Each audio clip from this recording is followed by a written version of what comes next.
Kasih penjelasan lagi. Ini untuk skala SNI ya. Oh gitu ya. Ini untuk skala SNI beda dengan ABC karena ABC memang benar-benar ketat.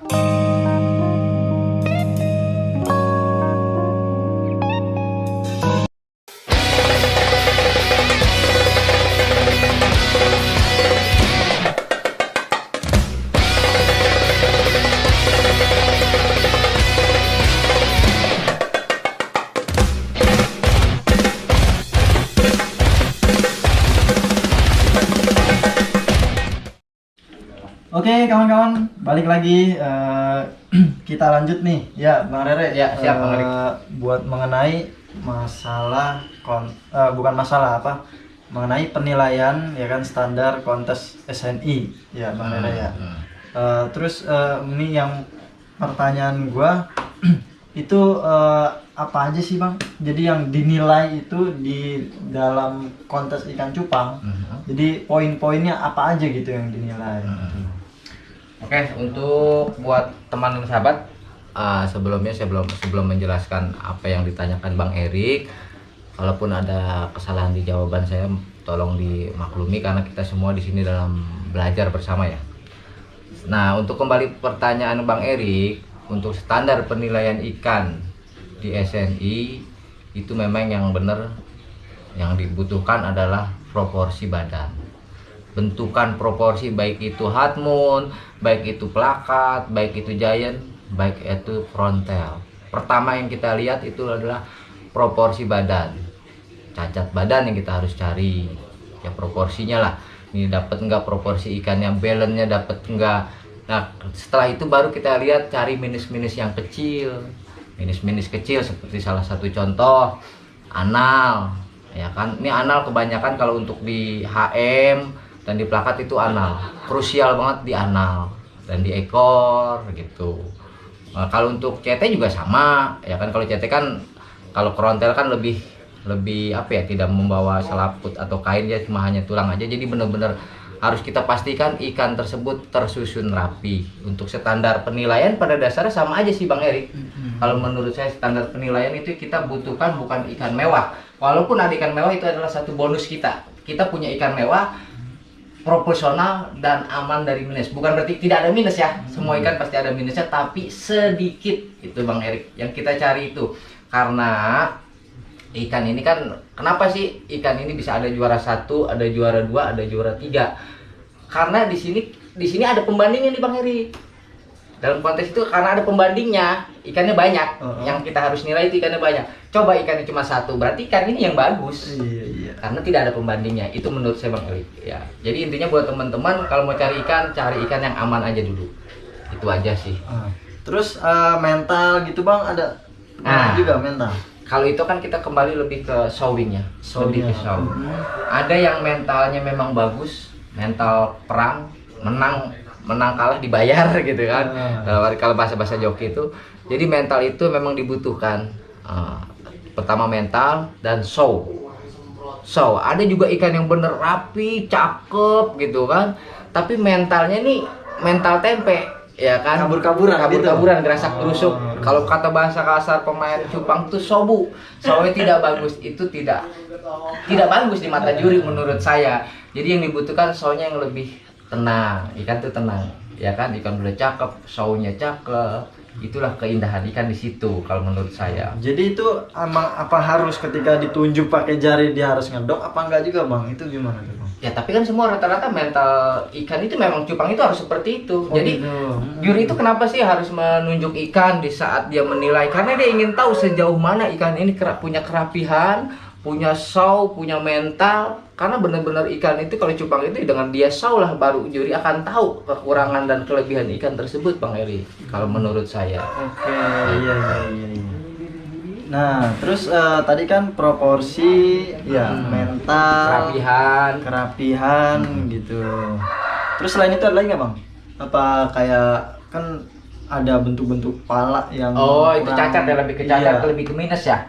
Iya. Jadi ya kalau untuk bicara ke minus, kalau buat cupang Bang Eri, plus minusnya ikan itu bener kelihatan di mata Bang Eri. Jadi bener kelihatan di mata, yang enak enggak enak, yang ngeganjel enggak ngeganjel, bener kelihatan. Jadi buat saya pribadi sebagai pemain cupang tidak menutup kemungkinan kalau memang ada netizen atau peserta yang protes dalam arena nih, ya kan, atau mau butuh jawaban dari juri, itu memang pasti ada, juri pun ada jawabannya. Juri itu bisa lebih lebih maksimal matanya kalau memang benar-benar dia fokus ke dalam kerjanya, karena memang ikan itu benar kelihatan plus minusnya. Ya apalagi yang cacat-cacat udah seperti ngedolphin, dasi ngangkang, ekor ngolong atau masuk segini, itu kan udah benar-benar nampak. Justru yang menurut saya itu yang benar-benar yang harus kita pelajari, yang banyak orang nggak ngerti itu proporsi. Jadi nggak kelihatan ya? Proporsi balance-nya itu loh. Iya, balance-nya itu yang banyak orang belum paham gitu. Oke. Iya, karena kan teman-teman kadang kan di stiker toples itu ada tuh ya Bang yang ditempelin. Mungkin itu poin-poinnya di situ Bang ya. Minus-minusnya nanti biasanya ditandain sama juri-juri ya Bang. Betul. Jadi kalau kita nggak datang langsung nggak tahu tuh ya Bang ya. Kesalahannya apa? Iya. Nah, terus Bang, kalau di SNI Bang, itu kan banyak nanya kalau yang baru gitu kan nggak bisa salon Bang gitu. Itu gimana Bang? Apa emang diwajibkan salon atau boleh gitu? Nggak salon juga nggak apa-apa. Sebenarnya sih kalau salon ya, menurut saya aturan cupang sebenarnya tidak boleh. Sebenarnya gitu kan. Kenapa sih SNI mayoritas harus di salon? Kenapa gitu? Nah, itu pun saya juga masih mengikuti budaya. Karena SNI itu yang saya lihat selama saya perjalanin, justru salon itu bukan tujuan para pemain cupang, bukan merusak keindahan cupang, malah kita menambahi keindahan cupang. Aturan jadi tidak proporsi, jadi lebih proporsi. Ya ibarat saya juga sekarang jelek nih. Kalau datang ke salon, apalagi salon yang agak ya bonafit sedikit lah, lebih 8 tahun ke bawah, lebih muda kayaknya. Seperti itu Bang Erik. Jadi kalau menurut saya ada beberapa memang yang saya lihat, ada beberapa kali ikan yang ori sampai bisa best of show, baby, itu ikan ori. Ada. Kalau memang kita yakin ikan kita ori ini bisa mengalahkan ikan yang sudah di grooming Bang Erik. Ya, jadi jangan salah pengertian, grooming itu bukan mengurangi kalau bisa. Bukan mengurangi keindahan ikan, malah kalau bisa kita maksimalkan keindahan ikan tersebut Bang Erik. Jadi memang boleh dikatakan wajib sih sebenarnya kalau pengen ikan kita merasa indah di mata itu. Oh, jadi fungsinya di salon itu menambah keindahan ikan ya? Iya, betul. Jadi bukannya merusak Iya. ya kan, atau menyakiti gitu. Tujuannya Itu seperti itu. Ya gitu. kayak orang aja ya kan, masuk ke tukang rambut nih ya kan, rambut gondrong dipangkas jadi ganteng gitu ya Bang ya. Mungkin tujuannya seperti itu. Tapi kita kasih penjelasan lagi. Ini untuk skala SNI ya. Oh gitu ya. Ini untuk skala SNI beda dengan ABC, karena ABC memang benar-benar ketat. Kalau penilaian standar ABC kan memang harus benar ori ya, lebih melestarikan keorian ikan tersebut. Jadi kalau memang dewan juri tahu ikan itu bekas di grooming, itu pasti di DQ. Itu perbedaan antara dua sisi, sama-sama kompetisi tapi aturannya beda. Saya tidak mengatakan salon ini wajib untuk semua, ya kan, walaupun memang saya yakin, saya pun merasa ya yakinlah sesama pemain saya udah tahu baik ini di kubu ini untuk kerapihan ikan itu penting, apalagi dunia kompetisi itu penting. Terus nih Bang, mau nanya lagi nih, kan banyak yang belum tahu gitu, sebetulnya gimana sih proses penjurian gitu saat penilaian, proses penilaian saat penjurian, itu alurnya itu seperti apa sih Bang? Jadi ketika juri nih kontes sudah dimulai, proses penjuriannya itu seperti apa gitu, jadi sampai penentuan juara 1, 2, 3 gitu Bang. Ya kalau setahu saya juri bekerja gitu bila mana sudah waktu yang menjuri, proses pertamanya itu yang kembali tadi, ikan plus minusnya kelihatan, kita ambilin yang bener-bener banyak minusnya, kita ambilin semua, kita singkirin, tinggal masih yang samar nih. Itu diambil yang nominasi dulu, dipilih yang nominasi dulu. Itu kita start pertama buat pencari nominasi. Misalnya dari satu kelas, umpama kelas dasar, kita cariin dari berapa ekor yang bener-bener tidak masuk nominasi, tidak layak nominasi, itu kita singkirin dulu semua. Terus masih samar, misalnya ada tinggal 15 ekor atau 10 ekor, kita deketin, kita cari lagi, bener-bener kita cari lagi, kita lihat bener-bener kekurangan kita kan, perbandingannya dari yang 15. Nanti kita kurangin lagi. Kita kurangin sampai bener-bener dapet yang kita pastikan 10 besar. Ini layak nominasi, ya udah kita checklist layak ini di 10 besar ini ikan tersebut layak, walaupun nggak harus 10. Ya kan, dari ikan sekian ekor kalau memang layaknya cuma 5 yang nominasi ya 5. Itu patokannya. Tergantung banyaknya peserta gitu Ya, banyaknya entry kelas, ikan, ya entry-nya. kelasnya ikan. Oh, gitu. Jadi satu kelas itu ada berapa ekor gitu. Jadi kalau misalnya ada 10 entry diambil nominasinya, ya itu 5. dilihat 5 sampai 3 banyak. 5 sampai 3.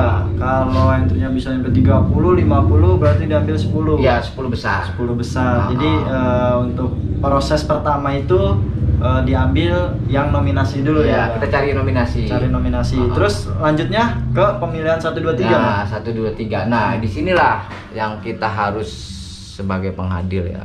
Maksudnya bener-bener yang krusial ini untuk menentukan yang layak juara 1 yang mana sih, yang layak juara 2 mana sih, juara 3 mana sih. Kenapa saya bilang krusial? Karena ikan yang kita pilih ini sudah menentukan haknya ini ikan juara 1 juara 3. Kita harus tahu bahwa ikan tersebut ada yang punya, ada jokinya. Kalau kita sampai salah, saya rasa ini akan jadi perdebatan atau jadi pertanyaan nantinya. Makanya semua juri, saya yakin lah, semua juri untuk menentukan kelasnya pun untuk menentukan 1 2 3-nya pun tidak diputus dengan sendiri. Karena kan kalau juri itu menilai nggak mungkin 1 orang, berdua bahkan bertiga sama juri pendamping. Dia pasti akan menentukan mana sih yang lebih sedikit minusnya gitu, yang lebih layak juara 1 ya pasti ini. Karena apa ya, tujuannya menjaga ada protes dari peserta ya, walaupun ada protes pertanyaan, ada sering ini kenapa sih ikan saya nominasi aja. Kalau ikan yang nominasi aja membandingkannya jangan sama yang juara 1, itu terlalu jauh Bang Erik. Oh iya. Ya nominasi sama nominasi, kenapa sih ikan saya nggak naik? Ya bandingin sama yang nominasi, jangan membandingkan sama yang sudah kita tulis 1 2 3 gitu kan. Itu udah terlalu jauh kalau menurut saya gitu. Banyak kan orang yang salah pengertian, bertanya sama juri tapi bukan pada porsinya. Ikan saya begini nih nggak naik, ya kan, dibandingin sama yang juara 2 sama yang juara 1, kejauhan. Itu banyak kan yang nggak peserta nggak mengerti gitu kan. Lagi ini Bang, kalau misalnya kita kan, kalau kayak gue nih baru nih nggak tahu kelas-kelasnya gitu kan. Kan kalau dilihat ikan kan sekarang kelasnya banyak banget ya. Jadi itu ntar misalnya gue nih salah naruh kelas taunya gitu Bang. Jadi taunya kelas ini, taunya kelas ini. Itu biasanya gimana tuh Bang? Apakah ntar jadi didis gitu kan? Kalau didis, waduh ternyata salah kelas gitu. Kalau emang apakah ada kebijakan apa sih yang dilakukan sebagai juri gitu? Biasanya gimana tuh Bang? Yang setahu saya, kalau untuk masalah bicara salah kelas atau salah kamar ya, bahasa kasar dalam dunia kompetisi, itu kembali lagi pertama emang kebijakan panitia yang mengadakan, ada toleransi nggak. Juri juga mengikuti aturan panitia yang mengadakan penyelenggara kontes. Bila mana memang bagusnya untuk bicara salah kelas itu memang harus dipindah, karena memang memang udah ada kategori kelas yang dilombakan. Kita juga seperti saya kemarin sama Bang Agung tuh kan, juri di tempat TNT tuh ada beberapa salah kelas ya, kita minta pindahkan kelas, karena emang ini bukan kelas atau bukan kamarnya gitu Bang Erik. Jadi nggak usah khawatir buat pemula, walaupun salah kelas pasti di situ ada kebijakan memang harusnya harus dipindahkan, tidak di DQ Bang Erik. Itu sih kalau untuk bicara kelas. Terus Bang, biasanya kalau di kontes itu waktu berapa lama sih proses waktu kontes itu Bang berjalan gitu? Maksudnya Kan iya, kalau dibandingkan bukan dibandingkan sih, kalau ini kan, kalau ABC kan bisa 3 hari ya kan, terus ada yang seminggu gitu Bang. Itu kalau di SN itu rata-rata berapa hari sih Bang? Kalau kontes SNI memang udah budayanya, memang 1 hari harus kelar sih sebenarnya. 1 hari harus kelar. 1 hari harus kelar. Karena apa? Kita ini sebagai pemain, sebagai joki, pertama mungkin banyak yang buang waktu, banyak punya kesibukan. Bukan berarti orang ABC tidak sibuk mereka juga, cuman memang udah budaya dari sana, dia harus mengikuti aturan yang sudah baku ya, sampai harus ada opening dan sebagainya lah. Saya nggak ngerti lah urusan itu. Setelah ada penilaian, kalau ABC kan setelah penilaian hari Sabtu, Terus hari Minggunya tuh buat apa tuh? Buat disebutnya Lihat-lihatan gitu. iya seperti kayak gitu ya kan. Nah kalau SNI tujuannya biar memperingkas. Jadi kalau memang sudah dinilai sudah rapi ya sudah tinggal bagikan trofi gitu. Itu yang pertama. Kedua, ikan pun lebih aman dari rusak. Oh iya, karena kalau kelamaan kan resiko juga ya. Ya risiko, apalagi ya di suasana di ruang AC atau di ruang tertutup ya kan. Terus dengan suhu dan pH yang tidak sesuai, apalagi ikan-ikan longpin, saya pastikan ikan pasti rusak atau kering dan lengket, bahasa kasar itu. Jadi SNI mah ngarah simpel padat gitu. Bukan berarti beda dengan ABC penilaian, bukan gitu. Tuh, jadi kesimpulannya bukan SNI nggak mau waktu itu bisa 3 hari ya Bang ya. Bener. Karena menghindari hal-hal yang resikonya tuh ya yang merugikan lah takutnya. Jadi SNI itu lebih mengutamakan ya keselamatan ikan sendiri. Betul, ya Bang ya. Kayak gitu teman-teman. Nah, Bang Rere kan joki ini udah lama nih ya kan. Kira-kira kalau boleh tahu kesannya, terus banyak kendalanya, keluhannya gitu Bang, itu apa sih Bang, ada nggak sih kira-kira? Kalau untuk keluh kesan memang paling banyak dalam dunia, paling dunia cupang atau lagi lebih ke joki ya. Tantangannya, gregetnya, keselnya, emosinya memang ada di joki sih sebenarnya. Beda dengan pemain-pemain newbie yang baru gitu kan. Gue pengen tahu cupang gitu kan, gue pengen tahu ilmu cupang. Tapi kalau joki, apalagi di saat-saat dipercaya orang, jasa kita dipakai, itu kita bahagianya dapat job, bahagianya nih, kesan bahagianya ya, dapat job, ada yang percaya sama kita dikontrak harus main dengan target sekian atau dengan target bermain maksimal lah, bermain maksimal. Nah, keluhnya kita ini kadang-kadang ini ya, kita ngomong kadang-kadang, nggak semua ya, jangan salah proporsi. Kadang-kadang ikan-ikan yang kita jagokan, yang menurut kita jagokan di saat di TKP itu ada aja keloksoyannya. Jadi loksoya itu yang bikin keluh, kesahnya, gregetnya tuh di situ Bang Eri. Kendalanya tuh ya. Kayak itu. Jadi saya bilang kalau buat teman-teman, banyak teman, Bang saya beli ikan dong yang bisa juara. Kalau saya tahu itu bakal juara, saya gak akan jual, kan gitu.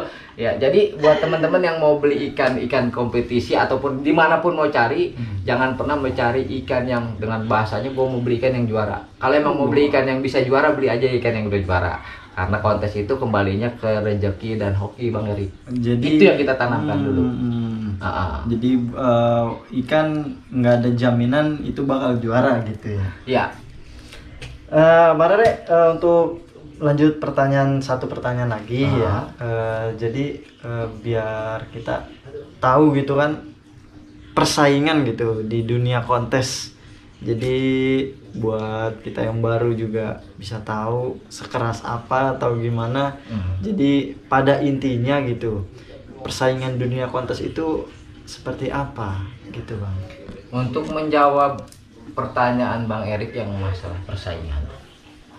persaingan itu bukan berarti kita bermusuhan ya, bukan. Cupang boleh ngedok, kita ngopi bareng-bareng. Iya. Cupang boleh ngedok dalam arena. Gini, persaingannya setahu saya, persaingan yang pertama sebagai pemain, sebagai joki, poin pertama yang kita harus buru nih buat teman-teman kalau mau jadi joki, yang kita buru itu kita buru genetik yang jelas Bang Erik. Kita cari sumbernya, narasumbernya nih, ikan plakat, HM, CT, Giant, ini breeder siapa sih, ikan-ikan yang mencetak dapat ikan yang banyak prestasinya, itu kita buru. Kalau bisa memang kita boleh dibilang bahasa kasarnya kalau orang Bogor tuh kita harus serakah sedikit lah. Ya, sapu bahanannya di situ. Poin kedua yang paling penting, kembali lagi ke kerawatan. Kerawatan ya.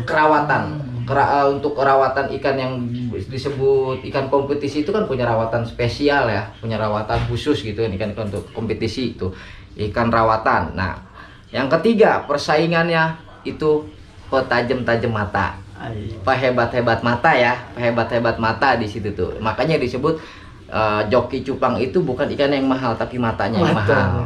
Itu Bang Eri. Iya, matanya ya. Untuk mengenali ikan, untuk membaca lawan ikan, ya kan. Jadi yang harus kita pelajari untuk persaingannya di situ tuh. 3 poin itu yang kita harus kunci. Yang keempat, kalau memang kita lagi dipegang orang atau punya bos, ya kan, punya bos nih, kita bisa nahan ikan. Bahkan sekalipun walaupun itu ikan musuh bakal jadi musuh, kalau memang dijual kita beli. Itu strategi Bayar perang. juga, jadi Iya, Bang Erik punya ikan bagus. Iya. Di satu kelas dengan sama-sama saya udah punya prediksi ikan gue bakal jadi Erik ikannya jadi lawan terberat nih. Iya. Gua beli kalau emang dijual tuh ikan berapa. Itu persaingan ikan. Sampai Ya. segitu ya. Sampai segitu ya persaingan. strategi perang. Oke. Ini yang kita tanamkan, bukan berarti kita persaingan benci dengan sesama joki, tidak. Tapi inilah kita cari prestasi dengan yang tidak saling menjatuhkan, Iya, maksudnya ya. itu masih sehat ya. Ya masih sehat, tidak sehat. saling menjatuhkan, tapi ya itulah strategi kompetisi. Ya, siapa yang lebih bergerak cepat, dia udah pasti ada di terdepan. Oke. Kayak gitu, bahasa Siap, kasarnya siap, seperti itu. siap. Kayak gitu Bang Erik. Oke, ya makasih banyak Bang Rere ya. Sama-sama, Tadi Bang Erik. itu pembahasan poin-poin ya mengenai kontes SNI ya, Iya. Bang Rere ya. Oke, teman-teman, nanti bakal ada lagi lanjutnya kita membahas tentang apa. Pokoknya jangan kemana-mana ya, Bang Rere Iya, nih. siap. Makasih banyak nih atas waktunya Bang Rere ya. Sama-sama, Bang Erik, Kita atas pialanya kunjungannya. udah banyak banget nih piala-piala. Ini kecil. pialanya bukan piala saya ya, buat teman-teman jangan sekali Ah. lagi, saya bukan pamer piala atau penghargaan. Ini punya orang. Oke. Ini punya owner yang belum diambil. Oh, gitu. Ya, saya Jokiin aja. Ya jokin aja. Saya nggak pernah taruh trofi satupun di rumah. Tidak Gitu pernah nggak sama ada? sekali. Ya dulu pernah punya satu karung, saya jual. Jadi tidak. Karena orientasinya udah bilang itu. Saya tidak koleksi trofi ya Oke. sama sekali. Nanti Oke. dibawa yang punya semua. Saya Oke, tidak pernah. Iya, iya. Jadi ini Bang Rere hanya sebagai buat jokiin aja gitu. Kayak gitu. Iya, mantap berarti kan prestasinya Bang Rere ya. Siap. Oke, makasih banyak Oke, Bang siap Rere. Bang Erik. Sampai jumpa lagi. Sehat selalu. Selalu.